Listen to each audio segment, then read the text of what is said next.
This video is shorter and straight to the point. If you want more details, there's a longer video linked in the description box below. Now when we're working with this hair, we're going to go ahead and take it and split into two, like so. So as we're taking this hair and we're splitting it into two, I'm going to go ahead and begin to pass this hair over. Now here's a mistake I see a lot of people make. A lot of people just want to begin twisting.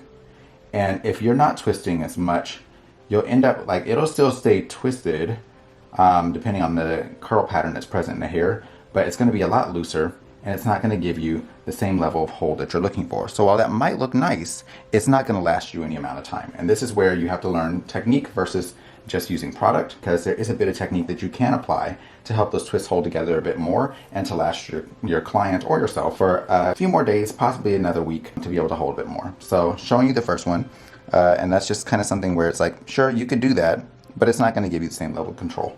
So what I'm going to do here is I'm just going to lightly turn my hand outward and then pass over instead of just passing over. So here's how that looks.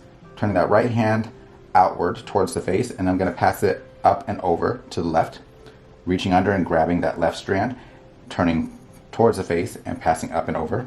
Again, towards the face, up and over. And we're going to continue that pattern. So when you get a bit quicker with it, it begins to look a bit more, it's a lot quicker, but it begins to look a bit more controlled. It's quite a bit smoother looking. It holds a bit longer because as this hair is looking to untwist, you not only have the curl pattern holding those twists together for you, but now you also have the fact that you twisted outward. That is going to work in your favor when twisting this hair. So I'm going to go ahead and continue that down to the ends. When I get down here, I'm going to just twist the hair around the finger in the direction that the twist is going to kind of finish off with a curl. Now I want you to see the difference in between those two twists. So you can see a difference in the smoothness and the shine. So as this ages, it's going to fill out a bit and it will end up looking more like this, but it won't start there. If we start here where it's looser and sure it's more full, it's going to still look nice day one, but you see how we're already loose up here?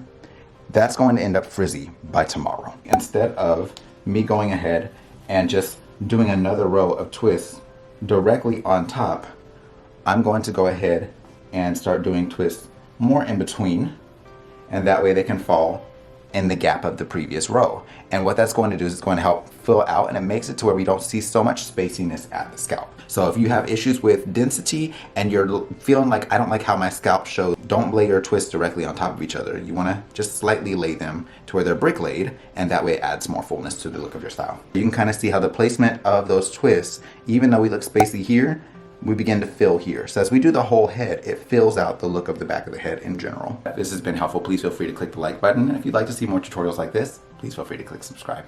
Take care, God bless, and stay glam. You know I love you. Bye.